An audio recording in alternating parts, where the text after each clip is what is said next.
Muito boa tarde, estimados ouvintes da Rádio Portuense. Sejam bem-vindos ao programa Pausa. O convidado desta semana é o Dr. Fernando Aires Mendonça. Viva, Soutor, como está? Muito obrigado pelo convite. Bem-aja pela presença no programa Pausa. Obrigado. Não aceita conselhos de pessoas que sejam menos felizes que o Soutor. Verdade. Nós vamos ganhando idade e vamos criando regras próprias, não é? Prefiro que a pessoa mude, não é, o seu estado de humor quando dá conselhos, porque os conselhos têm uma carga, uma energia. Ora, mesmo nós sabemos que os conselhos dados, quando quem dá o conselho e quem recebe está mal, ninguém usa os conselhos, não é? Por isso, para receber conselhos, prefiro que sejam pessoas que estejam bem. Às vezes até escutamos aquela expressão que é: se os conselhos fossem assim tão bons, não se davam, vendiam-se. Ora, aí está. Só que o conselho, se for aceito, vai ser a nossa realidade. Por isso é bom que seja positivo, não é? Exatamente. Chorar às escondidas tira a importância e o valor das lágrimas. Verdade. Aliás, tudo o que é feito às escondidas, não é? Porque quando nós fazemos as coisas às escondidas não temos orgulho do que está a ser feito, não é? Logo tiramos importância. Por isso, chorar é algo que é uma aprendizagem, obviamente, não é? Que as nossas mães e os nossos pais dizem: não chorem à frente das pessoas. Não. É uma necessidade fisiológica e que descarrega emocionalmente. Deve ser feito com orgulho, acho. E tem até esse simbolismo e essa carga ainda maior no género masculino. É verdade, porque aí a aprendizagem é que é mesmo quase testada no sentido de quem chora não é macho, não é? Por isso acaba por ser uma aprendizagem. Mas choram às escondidas, obviamente, não é?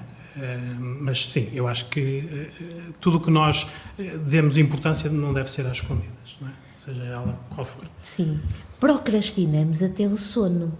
Verdade. Então? Porque andamos viciados, não é? Em adiar. Adiamos tudo.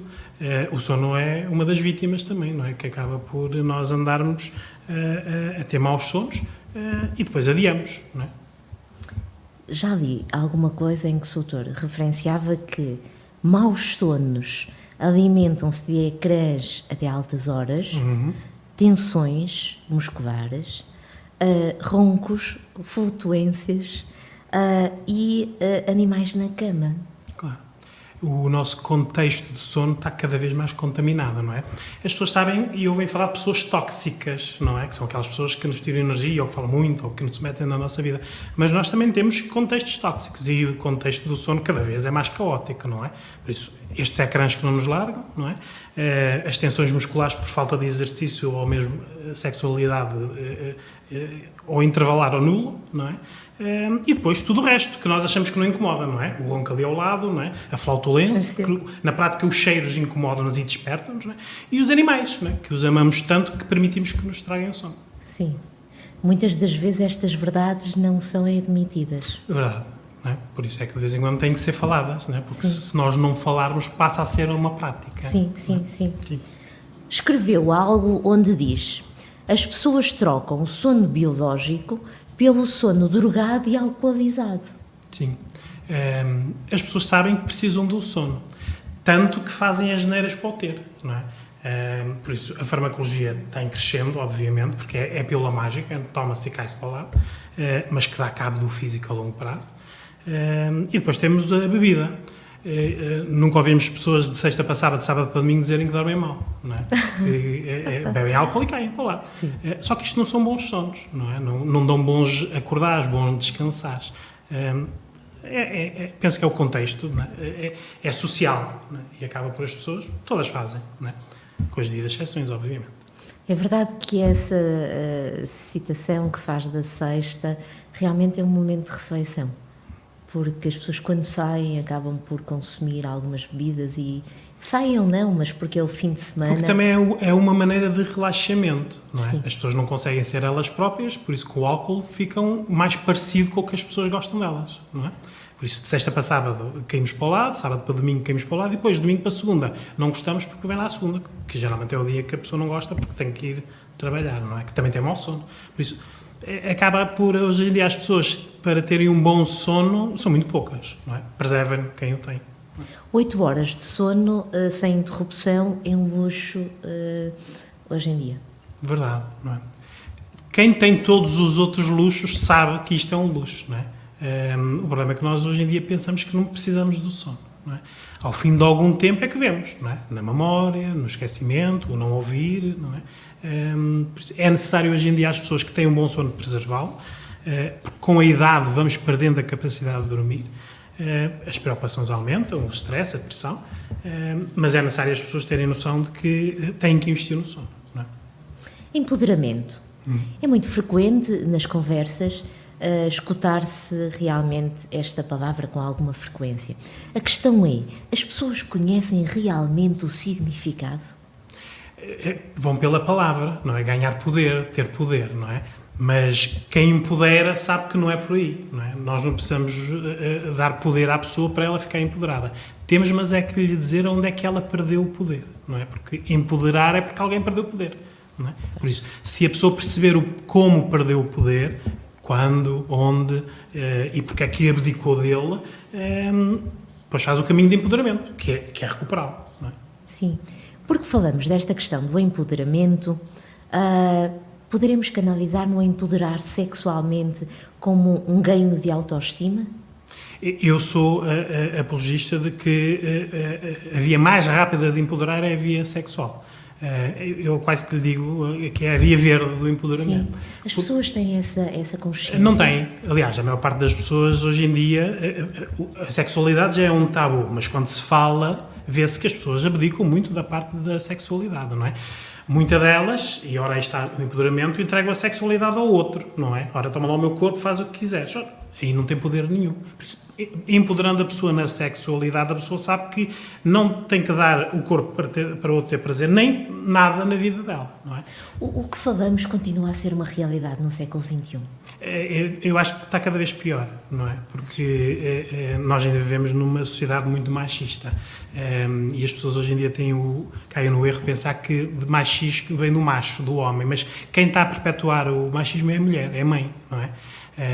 Até mesmo, hoje em dia, nós vemos crianças na escola e vemos machismos puros, não é? Sim. Vem a filha, diz que tem o Filipe que é o namorado, muito bem, é o namorado.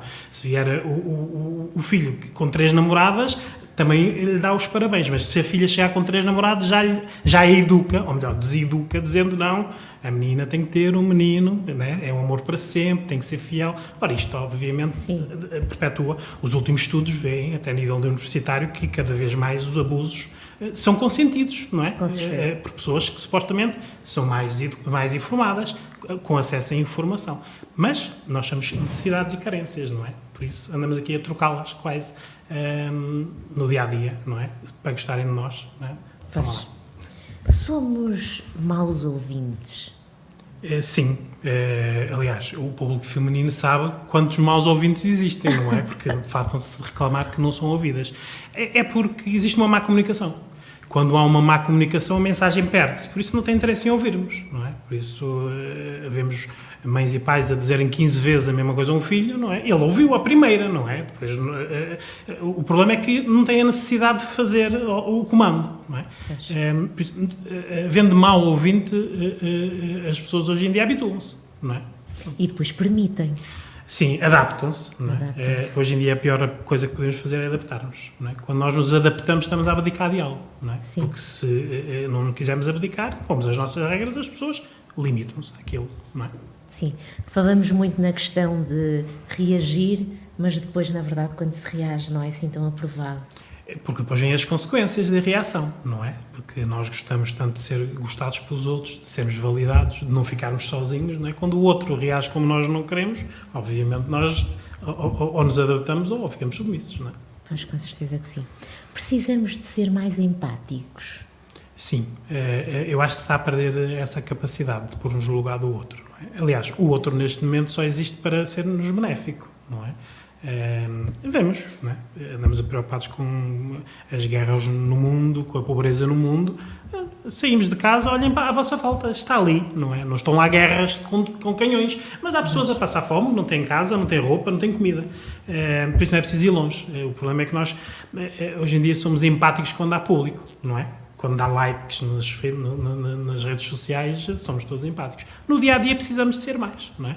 Todos sofremos, todos temos que saber dar ao outro aquilo, se calhar as nossas soluções, não é? Em termos de a pessoa ficar melhor, não é? Em consulta tenta sempre alertar para estas questões, a sensibilizar. É essencial. Quando começo em consulta, eu próprio faço logo a aferição se a pessoa é empática ou não. Porque ela não muda se não o for, não é? Ela está ali para mudar-se a ela. Mas se ela não for empática com o outro, não é? Ela não sente essa mudança, não é? Porque as nossas mudanças, a maior parte delas reflete-se no público, conforme os contextos, nas relações amorosas, nas partes familiares, nos amigos, mas é necessário nós hoje em dia mostrarmos essa capacidade. Não quero dizer que o sejamos, mas temos de ter a capacidade de sabermos que aquela pessoa está a chorar, tem uma razão, não é? Exatamente. Okay. Pensar demais alimenta medos, mas não pensar provoca-os. Sim. O pensar demais provoca medos porque saímos da nossa zona de conforto. Nós não saímos fisicamente, não é? Raramente saímos da nossa por ações, mas na nossa cabeça, não é? Andamos fora das zonas de conforto, não é?